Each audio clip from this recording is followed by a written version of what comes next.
उत्तर प्रदेश में कोरोना के हाल ने जहां यूपी की योगी सरकार की नींद उड़ा रखी है, तो इसी बीच आए पंचायत चुनाव के नतीजों में भी बीजेपी को झटका मिल गया है। 4 साल बाद अखिलेश यादव की समाजवादी पार्टी को मुख्यमंत्री योगी आदित्यनाथ के सामने राजनीतिक तौर पर बढ़त मिली है।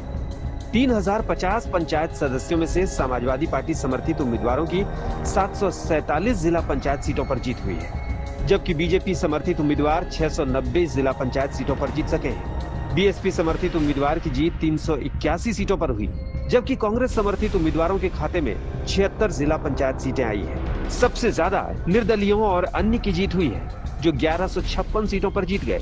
बीजेपी के लिए सबसे बड़ी चिंता की बात यह है कि उसे अयोध्या, वाराणसी, मथुरा और पश्चिमी यूपी के जिलों में तगड़ा झटका लगा है। अयोध्या में 40 जिला पंचायत सीटों में से 24 पर समाजवादी पार्टी समर्थित उम्मीदवार जीत गए और बीजेपी समर्थित उम्मीदवारों के खाते में सिर्फ 6 सीटें आई। अयोध्या में कई बीजेपी नेताओं ने अंदरूनी कलह के बाद निर्दलीय चुनाव लड़ा था। वाराणसी के 40 सीटों में से बीजेपी समर्थित उम्मीदवार सिर्फ 8 सीट जीत सके और एसपी समर्थित उम्मीदवारों के पास 14 सीटें गई। नतीजों से समाजवादी पार्टी उत्साहित है और अखिलेश यहां तक कह रहे हैं कि डबल इंजन सरकार की पोल खुल गई।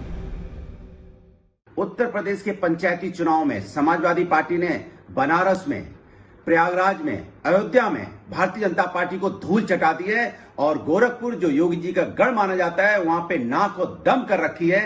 पंचायती चुनाव में पूरे उत्तर प्रदेश में समाजवादी पार्टी ने अपना परचम लहराया है और भारतीय जनता पार्टी को बहुत पीछे छोड़ दिया है।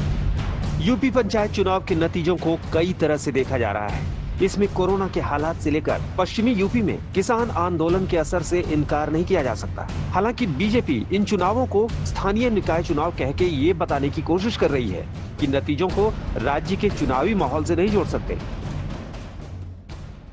चुनाव है, चुनाव में हार जीत होती रहती है और हम आगे स्कोर चिंता करेंगे, परंतु ये क्षेत्रीय चुनाव है, वहाँ पर लोकल लेवल पे पंचायत में कई फैक्टर्स काउंट करते हैं। उसकी चिंता यूपी की सरकार और हमारी जो यूपी की पार्टी करेगी। 8 महीने बाद उत्तर प्रदेश में विधानसभा चुनाव होने हैं। ऐसे में पंचायत चुनाव और भले कुछ संकेत ना देते हो तो भी बीजेपी विरोधियों का उत्साह तो बढ़ ही गया। कुमार अभिषेक, लखनऊ, आज तक।